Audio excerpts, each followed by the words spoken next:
की पीड़ा से हुआ। थोड़ा सा अनुरोध करूंगा कि शांति बनाए रखें। तो वो जो विद्रोह या अपमान की पीड़ा से हुआ उसमें नकारात्मकता है, एक नेगेटिविटी। बुद्ध जब मानवता की बात करते हैं तो वो किसी अपमान की पीड़ा से व्यथित नहीं थे। वो राजकुमार थे, उनके पास सुख संसाधन सारी चीजें थी, उनकी भाषा में नकारात्मकता नहीं। हम बुद्ध की बात करते हैं बट शायद बुद्ध की तरफ व्यवहार नहीं कर पाते।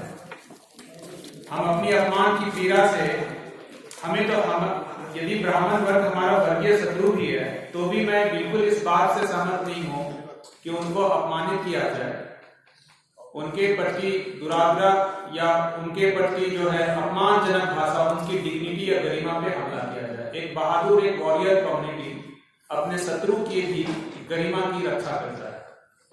और मैं नारायणा कोचिंग में IIT JEE मैथमेटिक्स का सब्जेक्ट एक्सपर्ट हूँ और मैं बैंगलोर में लास्ट ईयर था। मेरे ही सेंटर से rank 1 all India, rank 1 open category RKCC मेरे ही सेंटर से था। मैं 11th का टॉप सेक्शन लेता था, वो बच्चा 12th के टॉप सेक्शन में था अभी। तो मुझे लगता है कि मैं वो ऐसी कोई भी भाषा नहीं बोल सकता जो कल मेरे छात्र वो भाषा सुने, चाहे वो समाज के किसी भी वर्गों से आए, और वो बोल दे कि राकेश सर क्या आप इस तरह की भाषा शब्दावली का इस्तेमाल करते हैं, और वहां पे मेरी नजर यदि शर्मिंदा से झुक जाए और मुझे शर्मिंदा होना पड़े तो मैं उन शब्दों का, उन भाषा का कभी इस्तेमाल नहीं करूंगा। तो जितने भी बहुजन या वर्किंग क्लास के लोग हैं, सबसे पहले हमें ऐसा लगता है, क्योंकि मैं 2004 से गुजरात से जुड़ा, बहुत सोशल समाज अध्यक्ष से जुड़ा, वामसे से जुड़ा, और इंडिया के जितने भी फिटजी हो, आकाश हो, नारायणा हो, सारे कोचिंग में पढ़ा चुका हूँ। तो जो मेन स्ट्रीम की जो सोसाइटी है, जहाँ पे मैक्सिमम जनरल कैटेगरी के, मैं सवर्ण भी नहीं बोलना चाहता क्योंकि जो संवैधानिक वर्गीकरण में है वो सवर्ण है। मैं किसी को अस्थायी तौर पे श्रेष्ठ होने का दर्जा क्यों दूं? मैं वो जनरल कैटेगरी है, समाज गतिशील है। आज हम बैकवर्ड हैं, कल हम फॉरवर्ड हो सकते हैं, और ऐसा मान के हमें चलना चाहिए।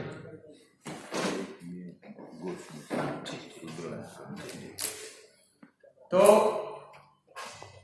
यदि हीन समझना, श्रेष्ठ समझना यदि गलत है तो अपने आप को नीच और हीन समझना उससे भी मैं गलत मानता हूं। तो जो ब्राह्मणवाद जो श्रेष्ठता का सर्टिफिकेट बांटता है उससे भी हमें दूरी बनाना चाहिए, और जो दलित चिंतन के नाम पे जो अपने आप को हीन या नीच हम समझते हैं उससे भी हमें दूरी बनानी चाहिए। हमें ना झूठी श्रेष्ठता की चीजें सर्टिफिकेट चाहिए, ना अपने आप को नीच और हीन मानना चाहिए। दूसरी बात सबसे जो मुझे महत्वपूर्ण लगती है कि डॉक्टर अंबेडकर ब्राह्मण धर्म वर्णाश्रम के खिलाफ थे, उस ब्राह्मण आइडियोलॉजी के खिलाफ थे, लेकिन हमें लगता है भूलवश हुई, शब्दों का चयन गलत हो गया। उन्होंने जो घोषणा की, उन्होंने बोला मैं हिंदू धर्म में जन्म लिया बट हिंदू धर्म में मैं मरूंगा नहीं। तो उनका तात्पर्य उस ब्राह्मण धर्म से था। शायद मुझे लगता है भूलवश उनसे शब्दों का चयन गलत हो गया। और हिंदू एक ज्योग्राफिकल आइडेंटिटी है। जब 1931 से पहले आप जनगणना की बात करेंगे तो ब्रिटिश ऑफिसर ने बोला जिसका किसी का जाति धर्म का नाम पता चले उसको हिंदू में डाल दो, और बड़े ही चालाकी से जो ब्राह्मण धर्म था उसको हिंदू का पैकेजिंग करके उस ब्राह्मण धर्म को परोसा जाता है। और भारत में कोई संगठित या संस्थागत धर्म नहीं था, उसमें से नाथ संप्रदाय था, वैष्णव था, कबीरपंथी थे, शैव संप्रदाय था, गौरवनाथ था, रविदास का धर्म था, मंगूलाल जी पंजाब के हैं, ठीक है, फिर रविदसिया धर्म था, आदि धर्म था।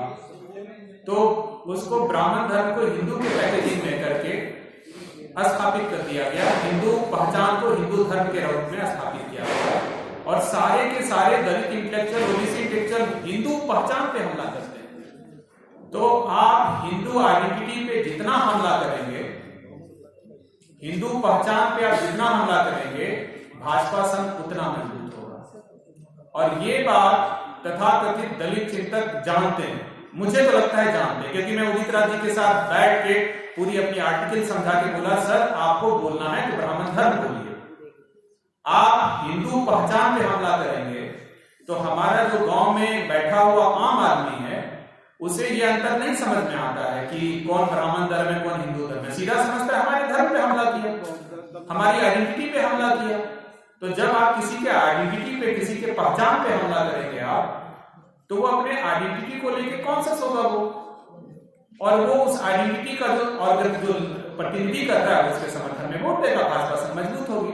तो मेरा जो अध्ययन या रिसर्च है कि हिंदू आइडेंटिटी पे हमला बंद कर दीजिए। दूसरी बात, यदि हमें राजनीति करनी है, सत्ता की लड़ाई लड़नी है, तो हम ये दोनों काम नहीं कर सकते हैं कि हम पाखंड मिटाएं, पब्लिक सेंटिमेंट को चैलेंज करें, हम बोले भगवान होता है नहीं होता है। मैं विज्ञान का छात्र हूं, IIT मेडिकल में नीट में 10 टॉप 10 में 6 बच्चे अग्रवाल कम्युनिटी के हैं, सारे स्टार्टअप अग्रवाल कम्युनिटी के हैं। ओला से लेके आप जितने स्टार्टअप देख रहे हैं वो कम्युनिटी रियल एस्टेट में बिजनेस, इंडिया से वहां केरल से लेके तमिलनाडु तक रियल एस्टेट में, बैंगलोर में उनका अग्रवाल कम्युनिटी का बिजनेस है। कहां वो आखंड पाखंड मिटाने चले हैं? वो तो IIT से पास आउट है, मेडिकल में कोई पाखंड नहीं मिटा रहे। दूसरी बात, यदि नारियल फोड़ना पाखंड है तो केक काटना भी तो पाखंड होगा ना। वहां पे जो मोमबत्ती जलाता है वो पाखंड नहीं है। यदि जनेऊ पहनना पाखंड है तो टाई पहनना पाखंड क्यों नहीं होगा? तो आप अपने कल्चर को, अपनी संस्कृति को हमेशा जो नीचा दिखाने का जो कोशिश कर रहे हैं पिछले 70 साल से ना, भाजपा सब उसी का लाभ ले रही है।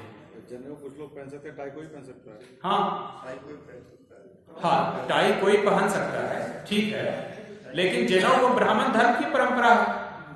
हम उस धर्म का हम अंग ही नहीं। क्या हम ब्राह्मण धर्म, क्या वेद पुराण जो भी है, जितने ब्राह्मण साहित्य ग्रंथ है, हमारे बाप दादा ने लिखा है? हम तो वर्किंग क्लास, हम तो खेती कर लेते, बढ़ई थे, कुमार थे, लोहार थे, सुनार थे, हम तो उत्पादन कर लेते। हम इंटेलेक्चुअल, क्या हमारा बाप दादा ने हमारा जो लिटरेचर लिखा, क्या उसका लिपिबद्ध हो रहा था? वो नहीं, वो मौखिक था। तो वो ब्राह्मण धर्म का साहित्य ग्रंथ है, और ब्राह्मण धर्म के साहित्य ग्रंथ में हम अपनी डिग्निटी खोज रहे हैं। वहां तो वो तो जाहिर सी बात है, जब उनका ग्रंथ है तो उसमें हमारे लिए सम्मान के शब्द नहीं होंगे। आज तो दलित साहित्य लिखा जा रहा है, क्या उसमें ब्राह्मण के लिए सम्मानजनक शब्द है?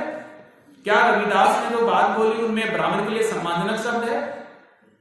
कबीरदास ने जो बातें बोली ब्राह्मण के लिए सम्मानजनक शब्द है। लेकिन कबीरदास की इतनी तीव्र आलोचना के बावजूद भी कबीरदास समाज में स्थापित है। क्यों? उनकी भाषा में दुराग्रह नहीं था, उनकी भाषा में द्वेष नहीं था, उनकी भाषा में कुंठा नहीं थी, उनकी भाषा में अपमान की पीड़ा नहीं थी।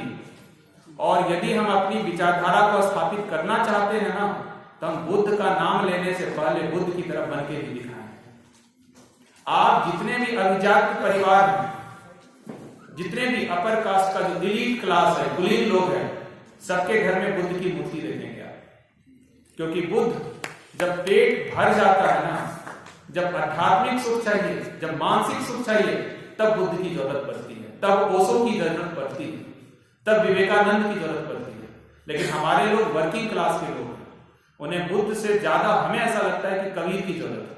और जो सहज बहुत सीधे भाषा में अपनी बात कह देते हैं, तो यही शायद मैं अपनी बात कुछ कह पाया। ठीक है, संतोष साहब जी, ठीक है, 2-4 मिनट आप लेंगे, ठीक है, चूंकि आपकी, ठीक है। तो महेश मानव जी, आप